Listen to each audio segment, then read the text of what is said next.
With the power of storytelling, you're sending out the message that you're not alone. And you're, with that story, you're embracing that human being. It's an invisible embrace, letting them know that you are not alone. And I'm here to share my story and what it took for me to be from point A to point B. Because maybe they're not there, they're in the middle, but they just don't know. They don't know where to go. Hey everyone, I'm Angeline Constantinou, and this is Her Unapologetic Voice. This podcast was created for women who lead, but are done leading from apology. Here we have real, unfiltered conversations about boundaries, truth, and confidence. The kind of talks that remind you your voice is not something you find once, it's something you build. Every episode will give you something real to take with you, whether it's a boundary script, a reflection tool, or simply the courage to say what you really mean. So if you're ready to lead from your truth, not from approval, this is your space. Your unapologetic voice starts here. Welcome back to Her Unapologetic Voice, the podcast where we break the silence, reclaim our power, and step boldly into we were always meant to be, and real, raw, unfiltered conversations. And today's conversation is one that is going to touch your heart and remind you of the power of resilience, reinvention, and healing. I'm honored to introduce our guest, Diana Gonzalez-Lehboub, a servant leader, storyteller, and the co-host and founder of the Life and In Between podcast, where she creates space for real, raw, and unfiltered conversations about life's transitions. Diana's journey is nothing short of inspiring. From becoming a teen mom and overcoming domestic violence to rebuilding her life, earning her master's degree alongside her sons, and now creating impact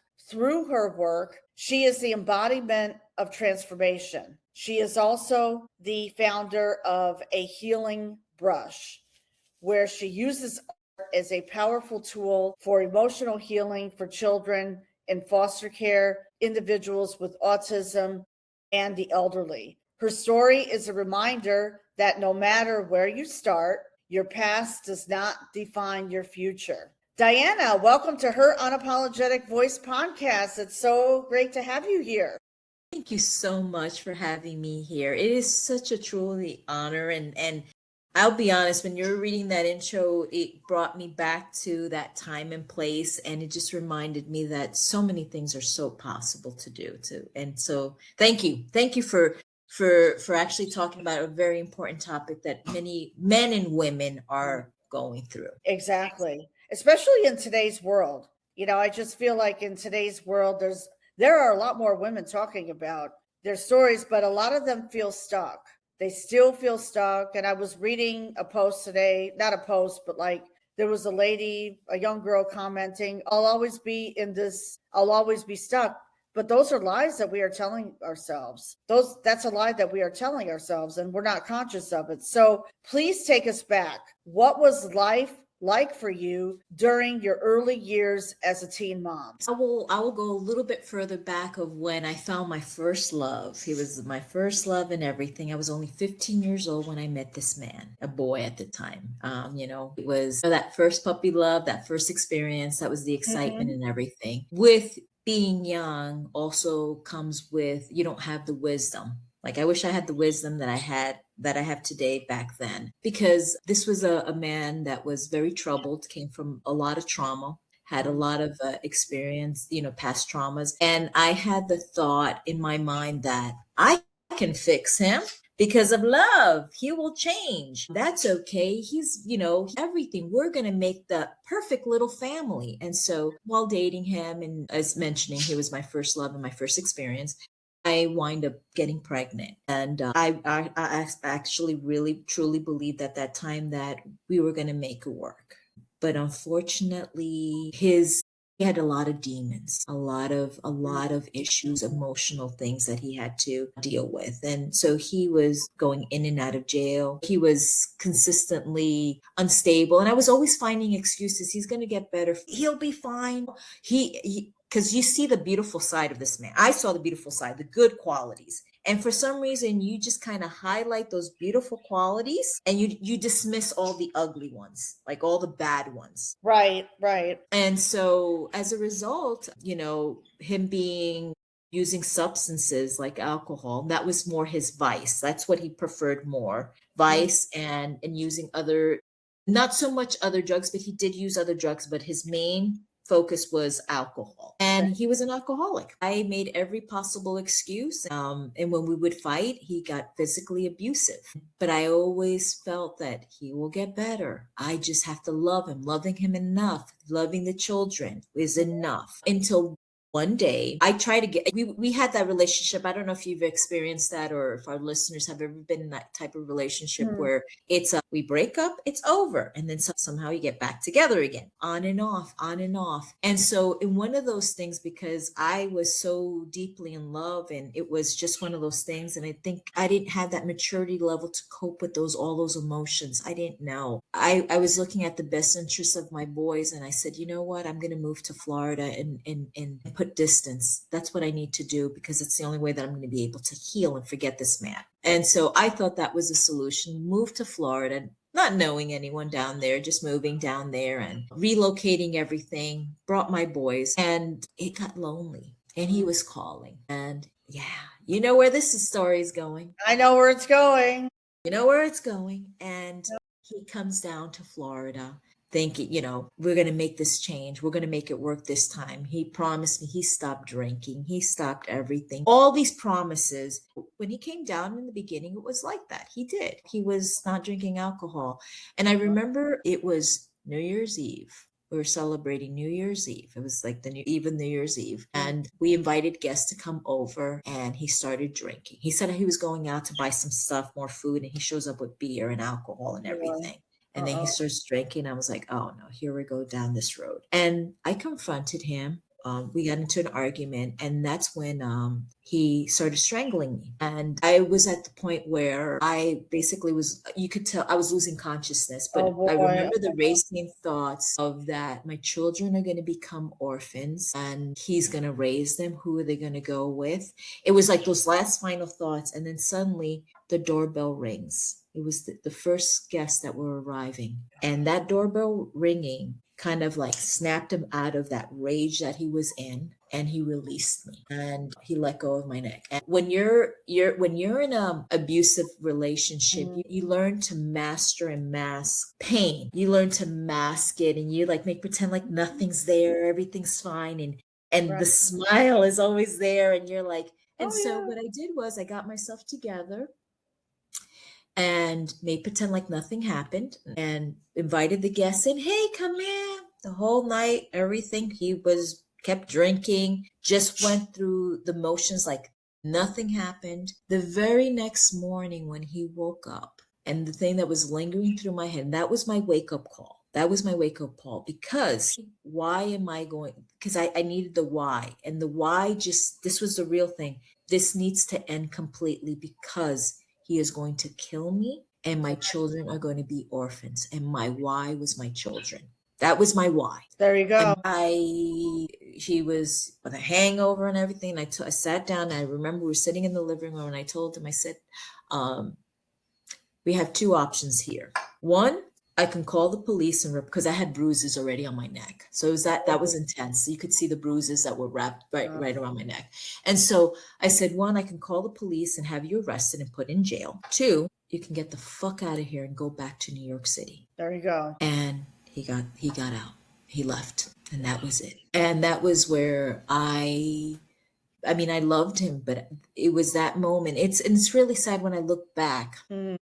That young woman, that I didn't value myself enough, and my children continue to be my world. And it took that thing to know that my babies were going to be alone, and that was the turning point. And then that's when the journey begins, the self-healing. beginning to love myself, that self-respect, how to love. That's the rebuilding. And it's not easy. It is not easy. Let's talk about that. How did you find the strength to leave and rebuild after domestic violence, after that horrific thing that happened? Because I mean, I was thrown against the wall and I was bleeding, and it was like, was rushed to the hospital, and I had reconstructive nose surgery 3 days later. And still, like for me, it took me a while to find my strength to leave and rebuild, but I laid it on the line. I realized that he wasn't going to change. Right. And oftentimes, like, you know, like we're women, we're nurturers, we want to make things better, we don't want to have any conflict, but you know, and we always say that love will always win, but sometimes that's not the case. Not in this situation. No. I think the best way to rephrase, well, yeah, love wins. The love that you have for yourself. There you go. There you go. Totally agree with you. And that love, yeah, always wins, but you have to realize that you have to love yourself. You are the top priority. That's where it wins. That's where the victory is. The relationship itself comes to an end. You have to realize that, look at the good that came out of it. I mean, and honestly, the only good that came out of this relationship was my 2 children. That was it. Sure. The rest was like, and I learned, and it was the process of journey of learning more about myself. Self-awareness and learning to love myself. That was huge for me. Yes. Learning to go out. It doesn't have to cost much. Just go to the park, go for a walk, take a yoga class, have your nails done, have your hair done. Just love on yourself. Take yourself out for lunch. And I still do it to this day. Exactly. You know, I take myself out, and that's a form of self-love. Because oftentimes it's like there are women who are afraid to be alone, and then they jump into another relationship. Exactly. And it's worse than the first one. Yes, that is very, very true. It's one of those things that, and it's a cycle that keeps repeating until you really begin to discover within yourself, and you have that love. And then because when you love yourself, you begin, I went out on dates as I begin to love and discover more about myself. And I dated. This is definitely not what I want to be. Who I want to be with it. Like, no, thank you very much. It was great meeting you, and you move on because you already know how you want to be treated and honored, and you already have that self-worth. And I think the other thing is, what I learned was the person, my partner that I'm going to choose to be with, is just the extra. They're just complimenting me. They're not my life, my end be all. They're not going to make up Diana. They're not the ones that define who I am. They're just the extra that complements my life. That's it. That's what happened with me. Going back to like the journey of self-love, it's little things. You start off with the little things. I actually remember I felt guilty, and until people started bringing it to my attention, I felt guilty buying essential things for myself. I felt like it was just like, no, my kids need it more. That money that I'm spending on myself, that blouse, that dress, or whatever, I could spend it on my children. They need it more. But then you got to realize, okay, you got to love yourself. And then just little things. It doesn't necessarily have to be spending money, but it's just that time away of just kind of like sitting and looking at what are the best qualities that you have? What do you love about you? What is it that makes Diana the person that's the lovable, person that she is? What do you love? And especially if you go through that self-hate and you hate things about you, how I hate myself for whatever reason, Right. Eliminate that negative connotation to yourself and just start focusing on the positive. What is it that I love more about myself? Right. I love the fact, because when you're in an abusive relationship, they are a master of like really breaking you down. They break you down because it was one of those things. Not only was he physically abusive, but he was verbally abusive. He was emotionally abusive. He would tell me things, you'll never find another man. You're ugly. You're fat. All these terrible things. And then you begin to believe it after you hear it over and over again. And then it's like kind of reprogramming yourself and saying, no, what he was saying was he's afraid that you are going to leave, find someone better, and you're able to move on. That's the thing. And so that self-discovery and just loving yourself. Exactly. Loving yourself is key. That's the first step, and self-discovery. And I love your journey. Let me ask you this. Were there moments that you doubted yourself or wanted to give up? Oh, yeah. In the beginning, it was like that. I think there was not a day that I didn't cry and want to give up. But this is where the part is, your why. And my why was my children. They were there until I got to the point where the why became me. See, that's, and you got to hold on to something. Because when you really have a very low self-esteem, you got to find out if you're not your why, you got to find what is your why. Is it Sure. your children? Is it your parents? Is it a little brother and sister or sibling? Whatever it is, whatever the why is, that's the stepping stone to be able to continue. And eventually you will become the why when you start healing, when you start going through your journey. Exactly.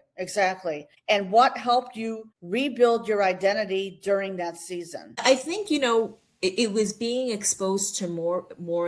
I think for me, at the time I worked at a preschool because I couldn't afford childcare. So I worked at a preschool. I was a single income by my, and so Wow. working at a preschool, the children would have free care, free childcare. And they gave classes, developmental classes, educational classes, part of the training in that job. That was the starting point for me. It started bringing, awareness of how to be a good parent, how to be a good, because it was a preschool. And so the proper training, how to identify abuse. And so when those were the things that, like, how do you identify when a child is being abused, the triggers, all these things, how to maneuver, those training was like actually a training for me, because even though it was related to the children, it was actually relating to me as well. I was starting to use that. And then I started networking more with other people and listening to friends, started listening to more friends and family, went back to school. When I started going back to school, I took,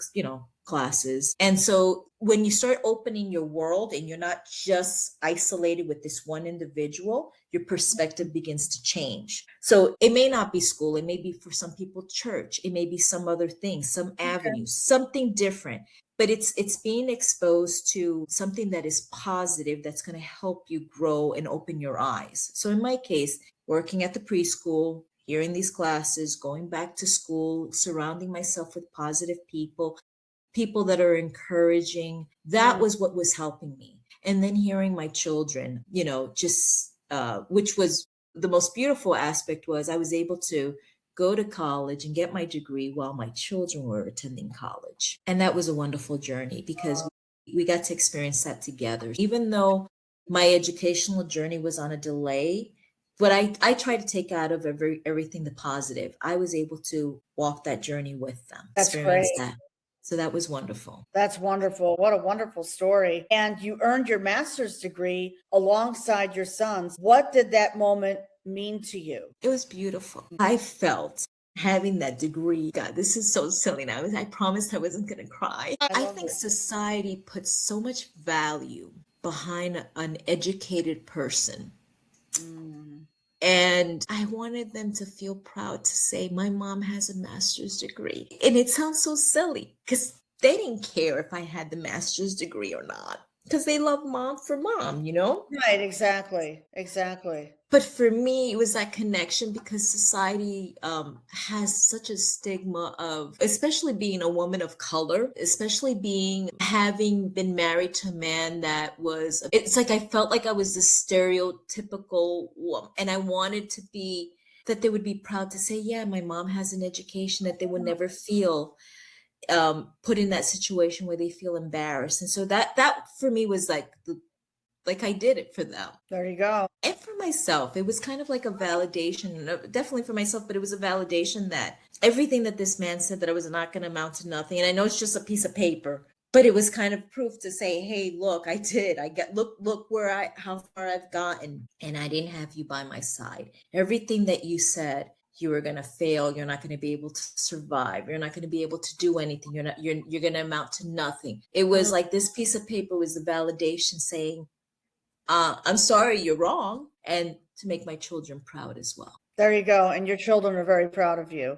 It represents resilience and growth for your children. Absolutely. And be proud of yourself. I mean, you're doing it for yourself, but also, because I know my ex told me that you're never going to make it. Wrong. Look where we are today, empowering women. I want to talk about the power of healing through art. Tell us about a healing brush.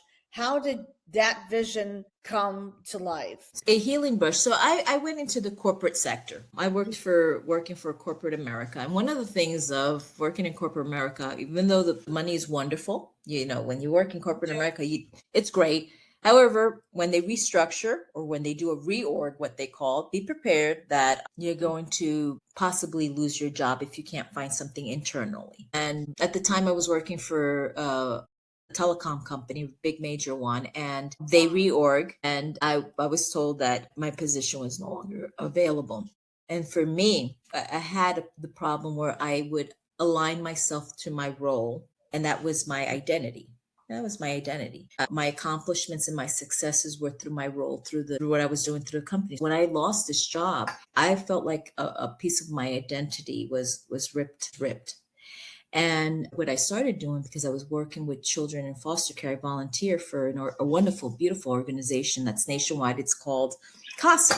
I'm a Dallas CASA advocate, and I advocate for children in foster care. And one of the things that I found that when I started focusing in painting, for me, it became therapeutical. It was a wonderful outlet. My father paints. I would see all the beautiful creative art that he created, and he did it in his most darkest moments. He didn't discover that he was an artist. It was by chance. He just picked up a paintbrush and he was going through a very, very dark moment in his life, and he started painting. I saw the beauty, the artwork that he created was so beautiful. And I picked up that paintbrush because he sent me all his paintbrushes and everything, because he no longer lives in the United States. But I wind up inheriting all his stuff. Like, I got all his stuff. Oh, wow. So his paintbrushes and everything. And so I had it, and I looked at those brushes, and I'm like, I'm going to start painting. And I started painting. And my little grandson, at the time, little guy, and he's on the spectrum. He looked at it and he goes, "Wow, Grandma, that's beautiful." Oh my gosh. It was like, and him and I would paint together for hours with him. We would sit there, and I think one day we actually pulled in 8 hours together alone painting. His attention span was just so focused on the painting. And so we would just paint for 8 hours straight. That's when the idea came, painting. And so I started using that with my Casa kiddos. And I started, they started painting because they can't, there's a mistrust. A lot of these children have suffered sexual abuse, all kinds of abuse. So I would paint with them, and they would feel better. And so I said, you know what? I want to use art as a form of therapy to help people that need as a form of expression, because it helped me heal. It helped me heal. And during that period of time, I connected with my grandson. It was his form of communication, having autism. And so I started working and painting with one of the centers that have the elderly, the centers. And so started painting with them. And so that's how it became, it just came to life. And so that was a healing. That was a healing brush, and that's how it was born. I love that. And I believe that art is such a powerful tool for emotional healing. What transformations have you witnessed in the children and individuals you serve? Are you a local business owner in Stewart looking to get your brand in front of the right audience? My name is Angeline, and I am the host and founder of Let's Break the Silence, a podcast dedicated to empowering women to heal, rebuild their confidence, and step into their next chapter. I'm currently partnering with a select number of local businesses who want more visibility and deeper connection with women who are actively investing in themselves, whether that's through wellness, beauty, personal growth, or lifestyle. This isn't just about advertising. It's about building real partnerships and highlighting businesses that are truly making an impact in our community. If that sounds like you, I would love to connect. Please send me a message or reach out. Let's collaborate and grow together. So with them, with like my Casa kiddos directly, they were painting. It was a moment where we would focus, and they would paint their traumas, and we would sit quietly talk, versus where they were being nonverbal with other people. Wow. They were not So as we sat there, we're like, oh, we're going to paint today. We're going to paint a birdhouse today. Or I would pull canvases, whatever it had to. We're going to do Wow. a birdhouse. And so they would get into it and they would start painting. And then because, you're in that moment, I'm like, oh my gosh, I love that color. Just coming out so beautiful. I love that. With time, because of the consistency of visiting them, Mm. the walls began to come down. And I'm Oh, like, today we're going to draw so I would use different methods. So I would say today what we're going to do is we're going to paint a picture, and I want you to focus on our feelings, our emotion. I want you to draw something that makes you feel. We're going to focus on happiness today. We'll start focusing on happiness. And so this will start a form of, what are happy colors for you? And I would start showing, this color makes me feel this way. How does that make you feel? And so it was a slow way of pulling out what they were feeling and not knowing that what they were doing. Yellow, oh my gosh, yellow makes me feel so warm and fuzzy inside right here. And when I see that, so I'm very animated with the kids. So I get really into it. So I'm like, this color, gray. Oh my gosh, it feels like a rainy day. Like, I kind of sometimes feel a little gray inside. You like the rain and all that. But sometimes it's okay to feel that way, don't you think? And so this is how the communication begins to open. See, I love art because it's a form of expression. You're Yes. expressing yourself. And I just love it. In fact, I want to do more of it. I would love to do more art, like Yes. in Greece, like I'm going to be traveling to Greece probably late May. Well, I know it's going to be early June for sure. Mhm. But there's a lady with whom I connected it's southern Greece where my parents were born and raised. And they do art, create art. I mean, to me, Yes. talk about getting outside of yourself. It's beautiful. Please take pictures. I want you to share those when I want to see your art piece. I want you to paint. Painting is so beautiful. I love It painting. is. I'm very creative. So in that sense, and that's my emotional outlet when I need it, when I really truly need There it. you And go. I found that everyone can benefit from this, from the elderly to young kids. There you go. I love it. I love it. And let's talk about using your voice because that's so important, and sharing your stories. What inspired you to co-create the Life in Between podcast? Tell us about that. Where was that birthed from? So again, so I got my dream job, what I considered my dream job. I worked for another company, a big major Fortune 9 company, one of the top companies that you really don't hear about, but they're a Fortune 9 company. I worked in the inclusion and belonging space, Okay. DEI basically, but things had to shift. It was a company that was a lot of federally contracted, although they never said this to me. It was just basically they just needed to, my role was no longer needed. It was eliminated.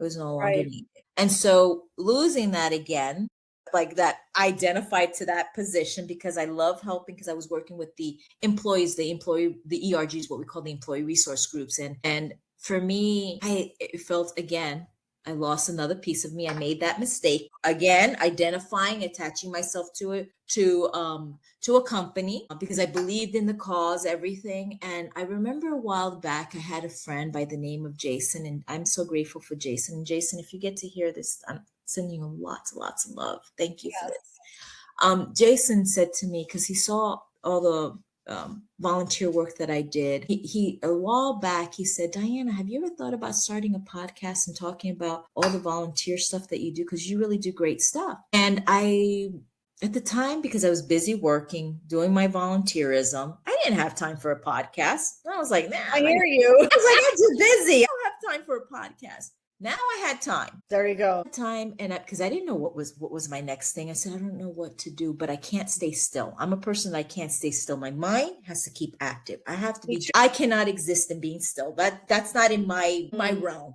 in my world. So call him up. I said, hey Jason, you remember about that podcast that you mentioned? What do you think? And he was like, well, yeah, Diana, I would love to, but I tried doing one with someone. He got burned and he told me the whole thing. And I told him, Jason, I promise you don't have to worry. I will do the majority of the work. I just need, I need your guidance because you're familiar with this. And he was like, okay, sure. I will help you. And then I thought about somebody that I worked with this big major corporation. I call him my hype guy, Patrick, my co-host. And so I said, let's all do this together. I introduced them and I said, Patrick, meet Jason. Jason, meet Patrick.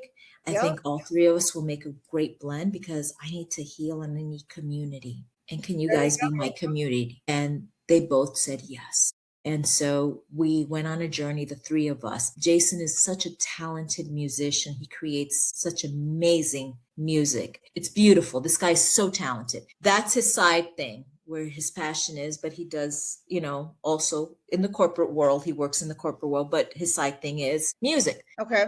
Patrick is a dancer. He's a speaker, coach, everything. And so Uh-huh. he dances and he uses his dance to work with inner city kids and everything. And I paint. And I said, what a great combination. We'll use art, some form of art, to reach out and touch people. So I thought it would Right, be a great exactly. combination. That was how Life and In Between was born. Like that was all Um, three of us started. And then sadly to say, Jason got overwhelmed with a lot of work and he says, Diane, I'm going to have to step back. And so it's just Patrick and myself that we're doing this. And we both share the mission of talking about the transitional moments that people go through, sharing the platform that people that have a passion and a voice of whatever they need, that whatever it is that they speak of, whether it's transitioning into retirement, the death of a loved one, right. empty nesters, or whatever it is. And we bring these people on our platform and they speak about how to transition, how to cope and deal with it. That's awesome. And that's amazing. What a story. Why do you believe storytelling is such a powerful tool for healing and connection? I mean, this dates back to our ancestors. Back in the time, Mm. storytelling it's ingrained with us. I think it's within our DNA, and it's the way people can relate, especially now we're in this technology phase Oh, because I know. we're disconnected. There is not that community. We're creatures of a tribe, that we need community, we need a tribe. But now with this internet and Mm. online, people working from home, they're not having that connection. And so this is where podcasting and storytelling comes. It's highly so critical and so important because we have so many people that are right now feeling that they're alone. They can't relate to anyone. And with the power of storytelling, you're sending out the message that you're not alone, and you're with that story, you're embracing that human being. um it's like an invisible embrace, letting Mm. them know that you are not alone, Exactly. and I'm here to share my story and what it took for me to be from point A to point B. Because maybe they're not there, they're in the middle, but they just don't know. They don't know where to go. And so hearing from different people, different stories, it helps guide. It's like a navigation. They're able to help navigate them. Storytelling is very important in that way. I totally agree with you. And, like in the world we live in now, like back when we were kids, we went out and played. We did all Exactly. these things, even, like I call it the 80s, the best years. We were out all the time. And now people are just becoming more reclusive, more Exactly. isolated. Exactly. And depression rates are going higher. And it's just Yeah. like, and the thing is, I think this is my one thing that if I can just reach on, like on my podcast, if I can reach just one person Right. so that they don't unalive themselves, I did what I had to do, Very, because that's it. And so storytelling is important. And that's why having different speakers, different guests, for me, it's important, because they may not resonate with what Diana's saying, but they will resonate with Mike, or they may resonate with Bill or Jane, or they'll resonate with you. I mean, so it's like, and that's why it's so important, the storytelling the aspect. storytelling aspect. Absolutely. And what does it mean to you to fully step into your unapologetic voice? It feels like I'm coming home. I lost my way, and it feels empowering. It feels my safe space. I think it's a lot of, and I think maybe 2-3 years from now, it's going to shift and change. But right now, today, this is Mhm. how I feel. Like, Okay. it feels really, feels like home right now. Feels good. It feels good. Safe. I love that. Love that. And for the woman listening who feels stuck, overwhelmed, or lost, what is one step she could take today to begin rebuilding her identity? I think the very, very first step that you can begin is to start the self-reflecting, beginning to love yourself. There you go. That's the very, very now. Granted, this is eliminating the aspect of being in a toxic and endangering situation. If you're in a situation where you feel like your life is threatened, get out. That's the very first thing. But if you are out of the situation and you feel stuck and you're not and you want to pick up that phone and say, I want to call him so bad, I want to call him, or I want to call her, or that whatever, emotional attachment, see? that emotional attachment. Yeah, And you're see? like, I want to pick up that phone and call your best friend. Pick up the phone and call somebody. Call the radio station. If you have to call a radio station, say, hey, play this song for me, whatever it is, but don't dial him. Don't call him, because it's just repeating the cycle. What you have to do is, at that moment, if you're feeling unstuck and you're finding yourself that your thoughts are going, bring yourself back. There you go. Bring yourself back and say, okay, I've gotten this far. We're not going back. We're not, so just remind yourself. So yes, so I would say, do that, and then just really tap into yourself and start that self-discovery. Little exercises, just that, love yourself. Hug yourself. I've been doing this. I've been sitting in my computer chair, and I've been sitting here, and I've been hugging myself. And I've been saying to myself, I love you. And I've been thanking my ancestors, my family, my past loved ones that have passed on, my current ones that live here. And thank you for being in my life. I'm so thankful that I had, and just kind of being thankful, and then bring out the beautiful stuff. Thank you for allowing me to be empathetic. I am so happy that I'm empathetic. Thank you for being smart. Thank you for being compassionate, and then just acknowledging those, and always stay in the positive. And I know that's hard. I mean, that's I know for many people, like, oh, how can I stay in the positive all the time? You are going to go back to the negative. But when you find yourself, for every negative thought that you have, I want you to think of 2 positives. There you go. I preach that all the time. Yeah. For every negative thought, like, you look at yourself in the mirror and you're like, oh my gosh, you gained so much weight. Why aren't you? Or like that's one example, and then you look at that and you say, you know what? I love your hair. It's so healthy. I love the fact that you are able to embrace and love others and be a great listener. And you know what? You need to start being a listener to yourself, a great listener to yourself. So always take the positive. So you hear that one negative, I want you to bring 2 or 3 positive things, and that's it. I love it. Absolutely. And I preach that all the time. Yes. And I love the hugging. See, the hugging yourself. Yes. I do that like over on my couch in the morning. Mm-hmm. And I mean, I had chills just doing it right now, Yeah. Yeah. Because think about it. I mean, the problem is, I think people don't know how to self-soothe themselves and comfort themselves. They expect others to do it. Everyone is conditioned. That's why. Yeah. No, I hug myself. I have yourself. And they think that either food is going to self-soothe them, or they look for something. But you can self-soothe yourself with your thoughts, and just embracing yourself and hugging yourself and saying, I love you. And even if it's so hard at the moment, because it is, I know there are some people that they can't say. So if you can't say I love you, then say I like you. I like you. Or I admire that you are here today and alive. I admire that I am happy that I'm breathing today. I am happy. Go. So if you haven't gotten to the point that you're able to say, I love you, replace that with something that you can say. Eventually, you're going to get to the point where you can say, I love you. Exactly. And say, I love me. I love you. I love you. And that's the journey. That's the journey. And when I had a mentor, and this is right before I started my podcast, Let's Break the Silence with Angeline, that's in 7th season, now Her Unapologetic Voice, 2nd season. Okay, so our mentor had us do mirror work. So like when I got out of the shower and then I dressed, I did that walk, do mirror work, like look at yourself in the mirror and say to yourself, I love myself just the way I am, and hug yourself. We did that. That was an exercise that we all did, because I wasn't the only one. So it's life-changing. It is life-changing. And it feels sometimes awkward when you're looking in the mirror. I usually do that in the bathroom, and I'm like, okay. In the beginning, it feels awkward, but eventually it becomes second nature. But it becomes second nature. And then you actually, it's that repetitious thing.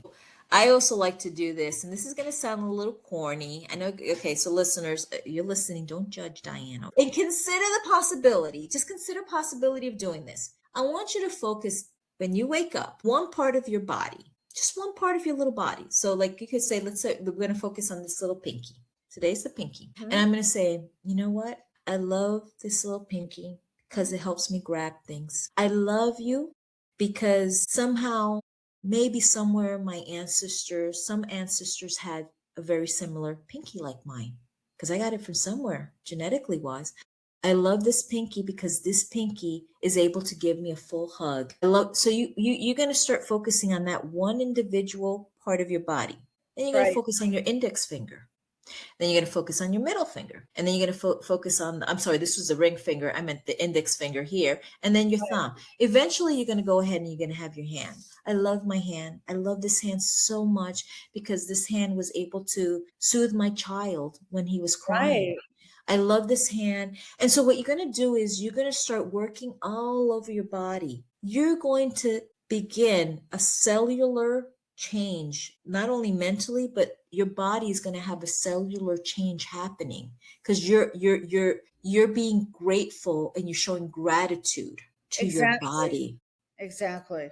You know, this without your body is everything. It is your temple. It is something that you should honor and love. Because remember, the fact that you can walk, what a beautiful blessing. The fact that you can see or hear or even talk.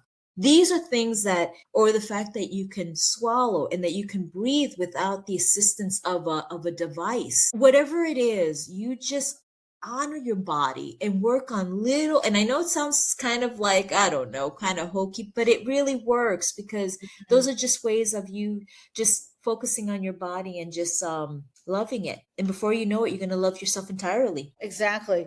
Be in tune with your body. Exactly. And yes, our body is our temple, and that's it. We have to take care of it. We Exactly. get to take care of it. And I know some people, they have to buy oxygen or they have to, Right, exactly. There are people that I'm fortunate that I'm able to wear my glasses. My glasses were given to me, so I'm able to see and all that. There's some Right. people that can't even afford it. It's practicing gratitude, but focusing Okay. on your body. Right. Gratitude and loving, but focusing in on small minutes because the end goal, this is something that I just did for myself. I haven't read it anywhere, but I just done it myself just because of, but the gratitude aspect is eventually you're going to get to all areas of your body, and you're going to love yourself entirely.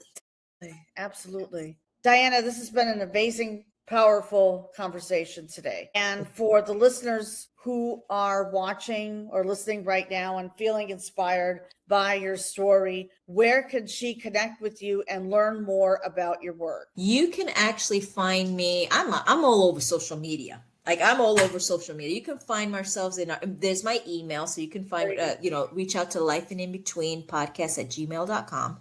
But Diana Gonzalez-Lehboub, you can find me there. I'm all over. I'm on Facebook, Instagram, TikTok. You can find me on LinkedIn. You can find me, and you can Life and In Between. Our podcast is on all the platforms. They're on YouTube, Spotify. And so if you want to listen to our podcast and hear other amazing guests that we have, because they're all amazing. And I got to invite you on my show, Angeline. I'm honored and I accept. All right, ladies, for those of you who are going to be watching and listening to the podcast, all the links will be posted in the show notes. We're wrapping up. We're coming up to the top of the hour. If today's episode spoke to your heart, I want you to know this, that your past does not disqualify you. Your pain has purpose, and you can turn your pain into purpose. And your voice deserves to be heard. Diana's story is a beautiful reminder that healing is possible and that you have the power to rewrite your story at any moment.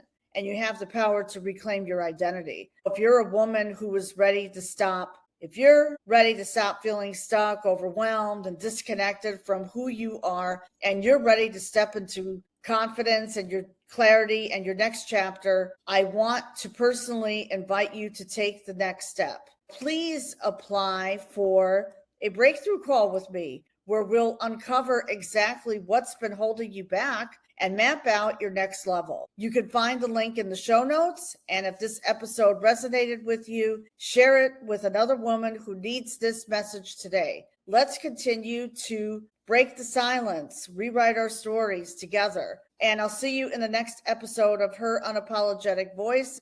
Have a great day, everyone. Bye. Thank you for listening to Her Unapologetic Voice. Every conversation here is meant to help you build confidence from the inside out and find strength in your own words. If today's message resonated, follow the show and share it with a friend who's ready to lead from who she truly is.